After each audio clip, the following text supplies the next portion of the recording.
And our next story is about Ukraine. Overnight, Russia attacked the war-battered country with the fury of 100 attack drones. And such was the intensity of the attack that it was felt across 7 regions of Ukraine.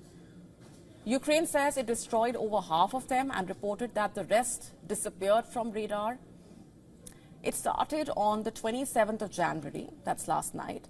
The Russians are said to have launched 100 Shahed-type attack UAVs. Various types of decoy drones were also fired. These drones were launched, from what we understand and what has been reported, these drones were launched basically from places like Bryansk, Kursk, Milerovo. And what we also know is that at around 9:30, 65 Shahed attack drones were reportedly intercepted by Ukraine in Kiev, Kharkiv, Poltava, Sumy, Chernihiv, Kirovorad, Zaitomir, Dnipropetrovsk, Zaporizhia, Mykolaiv, Odessa, Kherson Oblast.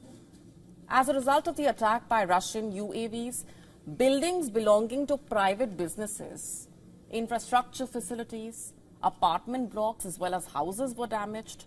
Reports saying that there were no fatalities and the people who were affected by the attack are being treated. The Russian military admitted, meanwhile, attacking multiple Ukrainian targets, including fuel depots, military airfields, drone assembly and storage facilities. What we are seeing basically is Russia intensifying its air war in Ukraine. Russian military drones are swarming the skies over Ukraine's frontline cities, cities like Kharkiv that was attacked overnight. You see, over the last 6 months, Russia's drone attacks have increased. According to the latest reports, there were around 400 drone attacks last May. By November, more than 2,400 were reported. And in December, there have been at least 1,700 drone strikes so far in December. And while the Russian aerial attacks continue, Russia continues to expand its drone production. In fact, according to recent reports, Russia's secretive drone factory in Alabuga has significantly scaled up its production of Iranian-designed attack and surveillance drones. Alabuga has reportedly become the main drone plant for producing the Shahed 136 drone, or Giran-2, as Russia refers to it, with an agreement to produce 6,000 units by September 2025.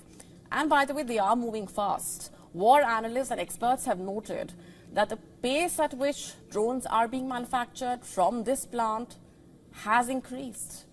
As far as the front line is concerned, Russia controls a little under 19% of Ukraine, including the Crimean Peninsula and parts of Luhansk, Donetsk, Zaporizhia, and Kherson, which was unilaterally annexed by Russia in 2022.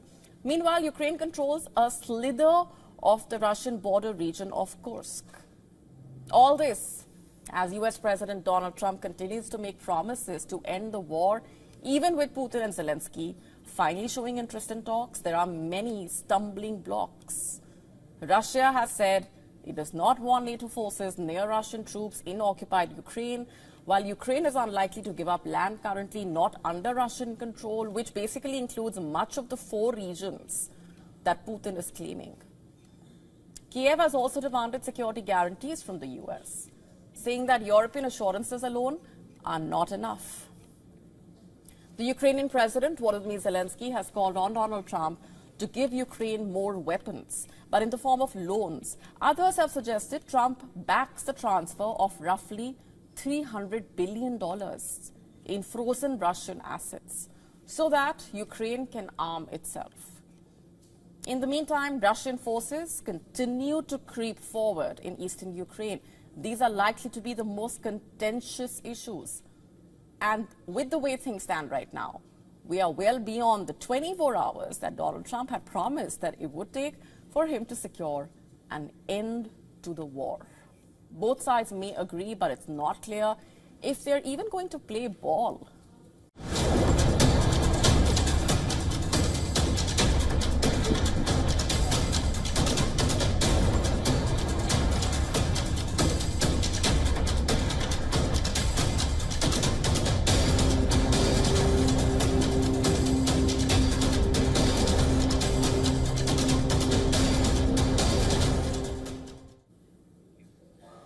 Our next story comes with far-reaching implications.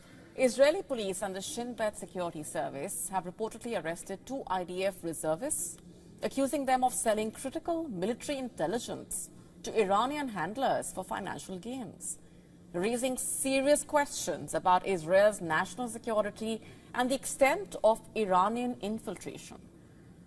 The primary suspect, a former member of Israel's Iron Dome missile defense unit, allegedly handed over highly classified information, including a video showcasing the Iron defense system in action, after establishing contact with an Iranian handler in September last year.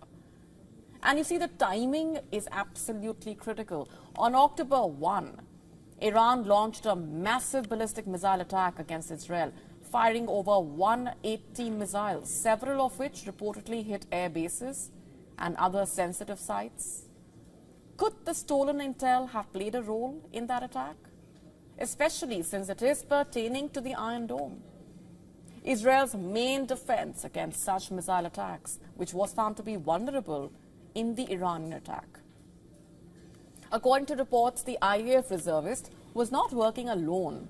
The main suspect also recruited a friend to assist in the espionage scheme, reportedly. The main suspect reportedly received $2,500 from the Iranian agent, while his friend was compensated a mere $50.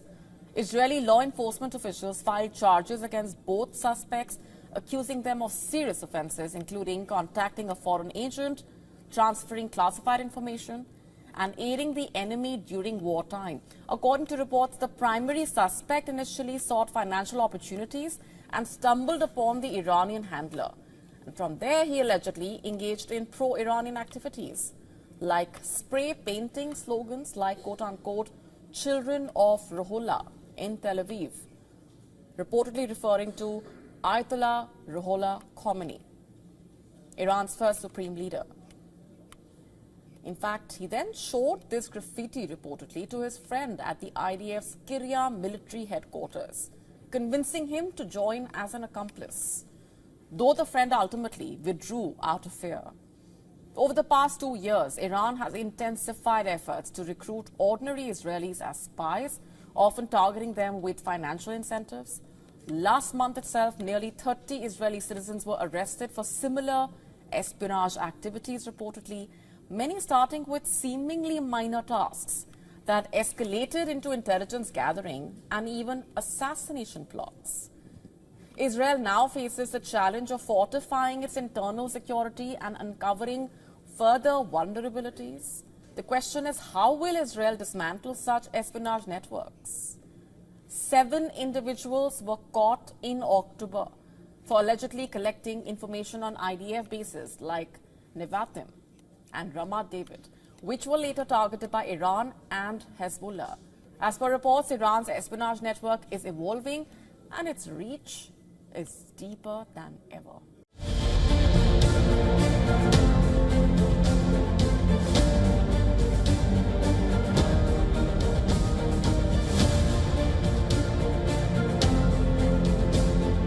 The release of deep-seek AI from the Chinese company should be a wake-up call.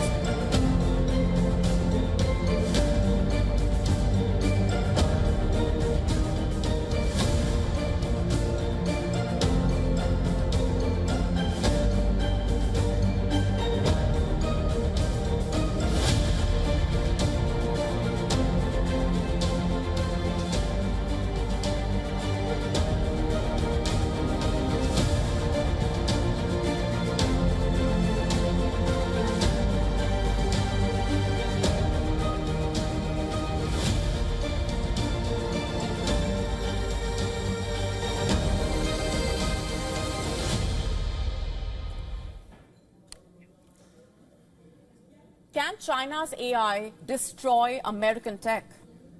And there's one simple answer to why that question is being asked, and that answer is called DeepSeek. You must have heard about it by now. China's DeepSeek has unveiled an artificial intelligence model that is reportedly as advanced as Silicon Valley's models, but at a fraction of the cost.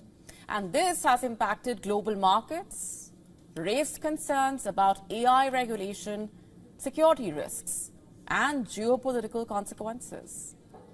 Let's just break this all down for you bit by bit. As per reports, China's approach to AI innovation operates under a veil of secrecy, raising questions if DeepSeek's technology is solely for civilian purposes or is there more to it?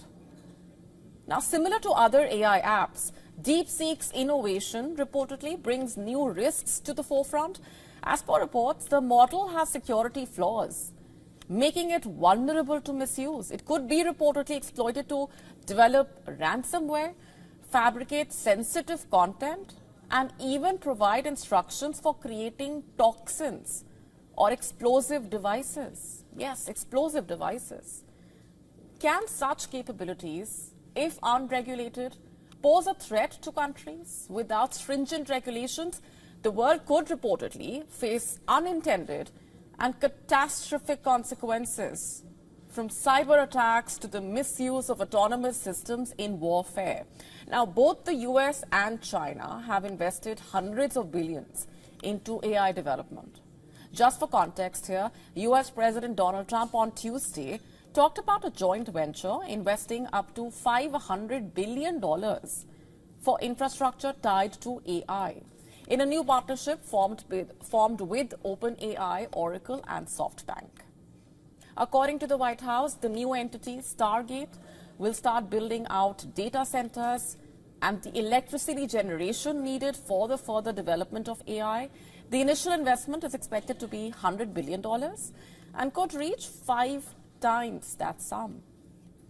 In contrast, DeepSeek says it has been able to develop the AI model, and researchers behind it claim it cost them $6 million. Quite a difference. Meanwhile, the fallout from DeepSeek's announcement has been swift, also severe. US tech stocks experienced a historic sell-off. The Nasdaq Composite plunged by 3.1%, while AI-linked stocks suffered staggering losses. Nvidia fell by 17%, Broadcom by 17%, Oracle by 14%, more than $1 trillion wiped from the global market in a single day. This development basically challenges the assumption that dominating the AI industry requires billions in investment. And also, what caused this? As per reports, DeepSeek's open source model is 20 to 40 times cheaper than those from US tech leaders like OpenAI, signaling a shift in the dynamics of innovation and cost efficiency, raising questions over whether China will topple US AI tech dominance. For decades, the US has been the global leader in AI research and deployment in a way. However, DeepSeek's emergence highlights just how quickly this so-called dominance could erode. By leveraging cost-effective innovation, China is reportedly positioning itself to challenge Silicon Valley's supremacy. And this raises a critical question. Can US tech companies innovate fast enough? Or is this actually the beginning of a new era in global tech leadership? The stakes, you see, are not just economic but also geopolitical.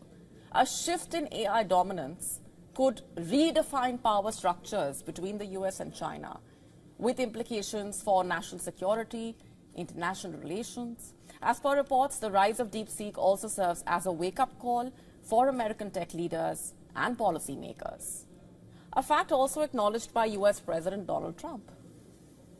The release of DeepSeek AI from a Chinese company should be a wake-up call for our industries that we need to be laser-focused on competing to win, because we have the greatest scientists in the world. Even Chinese leadership told me that. They said. So again, can Silicon Valley respond fast enough? Because the emergence of DeepSeek underscores the intensifying AI race between the US and China. Beyond the economic and geopolitical implications also lies the big question of global safety. Can the world establish clear regulations to prevent the misuse of AI? And will America adapt in time to counter China's rapid rise? The stakes could not be higher, and the consequences could very much shape the future in multiple ways.